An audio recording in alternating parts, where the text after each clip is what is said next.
Assalamualaikum warahmatullahi wabarakatuh. Yang terhormat Bapak Profesor Dr. Pujiono SEAK MSI dan teman-teman semuanya. Kami dari kelompok 6 dalam mata kuliah teori akuntansi akan membahas mengenai perumusan teori akuntansi dengan pendekatan regulatoris.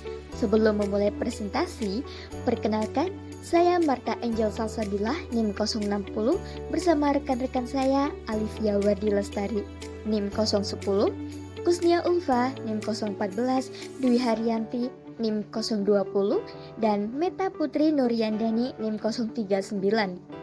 Kali ini saya akan menjelaskan mengenai definisi standar akuntansi. Arti dari standar itu sendiri merupakan ukuran atau aturan yang telah ditetapkan dan disepakati bersama sebagai acuan dalam suatu bidang. Standar juga mencerminkan tingkat kinerja yang diharapkan serta batasan yang masih dapat diterima dalam suatu variasi terhadap norma atau kriteria yang berlaku. Dan arti dari akuntansi adalah suatu kegiatan jasa. Jadi, untuk standar akuntansi merupakan pedoman yang harus diacu dalam penyusunan laporan keuangan untuk tujuan pelaporan kepada para pemakai di luar manajemen perusahaan. Tujuannya agar laporan keuangan lebih berguna, dapat dimengerti, dapat diperbandingkan, serta tidak menyesatkan. Oleh karena itu, mekanisme penyusunan standar akuntansi harus diatur sedemikian rupa sehingga dapat memberikan kepuasan kepada semua pihak yang berkepentingan terhadap laporan keuangan. Standar akuntansi ini akan terus-menerus berubah dan berkembang sesuai perkembangan dan tuntutan masyarakat. Selanjutnya yaitu hakikat standar akuntansi. Dalam penerapannya, standar akuntansi terdiri dari 3 bagian utama. Yang pertama, standar ini menjelaskan masalah yang perlu diselesaikan dalam pencatatan atau pelaporan keuangan. Kedua, dilakukan diskusi dan pertimbangan dengan melihat berbagai teori akuntansi yang ada serta dampaknya bagi perusahaan dan pemangku kepentingan. Dan yang terakhir, standar akuntansi memberikan solusi atau langkah-langkah yang direkomendasikan untuk diterapkan dalam praktik akuntansi. Karena memiliki peran yang penting, standar akuntansi juga bersifat wajib dan memiliki konsekuensi jika tidak dipatuhi. Dengan adanya standar ini, perusahaan dapat menjaga transparansi keuangan, meningkatkan kepercayaan investor, serta mempermudah pengambilan keputusan ekonomi yang lebih akurat dan bertanggung jawab. Selanjutnya yaitu mengenai tipe standar akuntansi.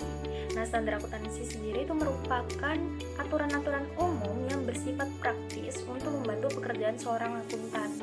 Standar akuntansi akan terus berubah, dihapus, ataupun ditambah menyesuaikan dengan perubahan zaman. Dan dalam kaitannya, menurut IDE, ia membagi tipe standar akuntansi ke dalam 4 tipe, yaitu yang pertama menyatakan bahwa akuntan harus memberitahukan kepada pengguna tentang apa yang mereka kerjakan dengan cara mengungkapkan metode dan asumsi atau kebijakan akuntansi yang dianut. Maksudnya adalah akuntan itu harus secara transparan mengungkapkan kebijakan akuntansi yang digunakan dalam penyusunan laporan keuangan. Tipe kedua yaitu berfokus pada pencapaian keseragaman dalam penyajian laporan keuangan. Yang dimaksud itu tipe dalam menekankan pentingnya ketepatan dalam pencatatan dan pelaporan keuangan sehingga informasi yang dihasilkan dapat dipercaya dan tidak menyesatkan para pengguna. Tipe ketiga yaitu menghendaki pengungkapan hal-hal khusus yang mempengaruhi pertimbangan atau judgement pengguna laporan. Yang dimaksud, standar ini mengharuskan adanya transparansi dalam menyajikan informasi yang bisa berdampak pada pengambilan keputusan pengguna laporan. Dan yang terakhir, yaitu menuntut adanya pengungkapan implisit dan eksplisit mengenai penilaian aktiva dan penerimaan laba.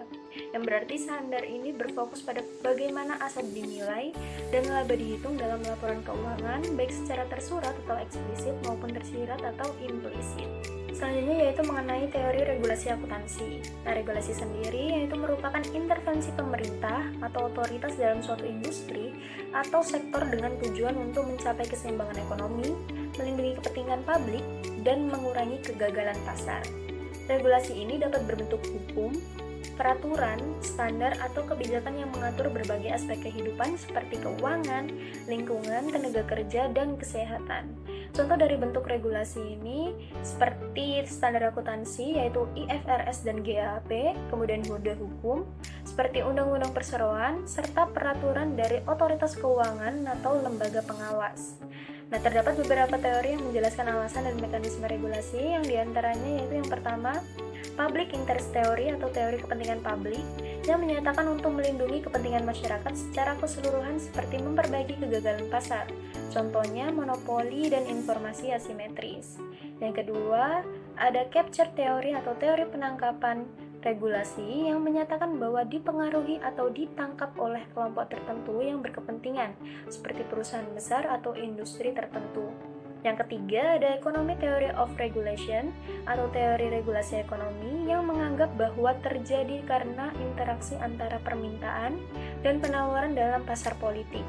Dan yang keempat, ada Stiglitz theory of regulation yang menyatakan bahwa regulasi lebih sering digunakan untuk melindungi kepentingan industri tertentu daripada kepentingan masyarakat umum.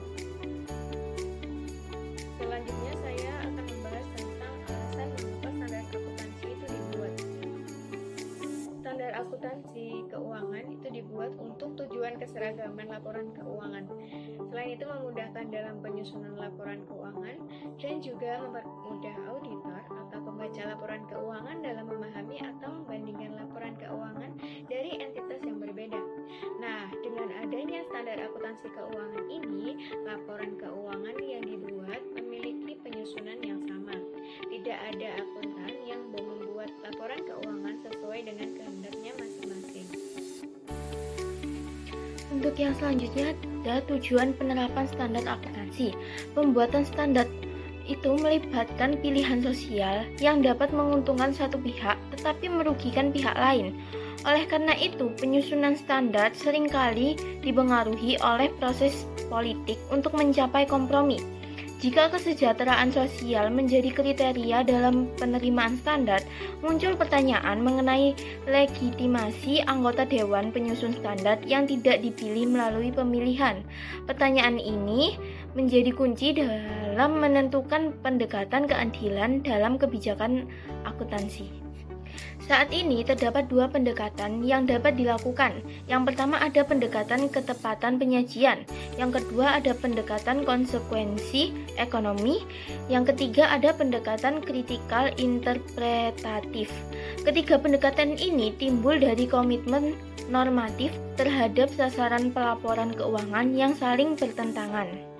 Untuk selanjutnya ada jenis teori akuntansi.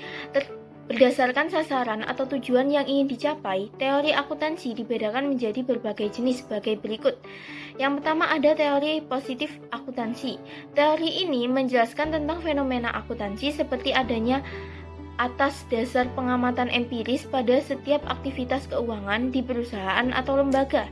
Dalam praktiknya, teori jenis ini berusaha mencari hal-hal yang baik dan tepat untuk menghasilkan keuntungan atau kebaikan semaksimal mungkin. Lalu yang kedua ada teori normatif.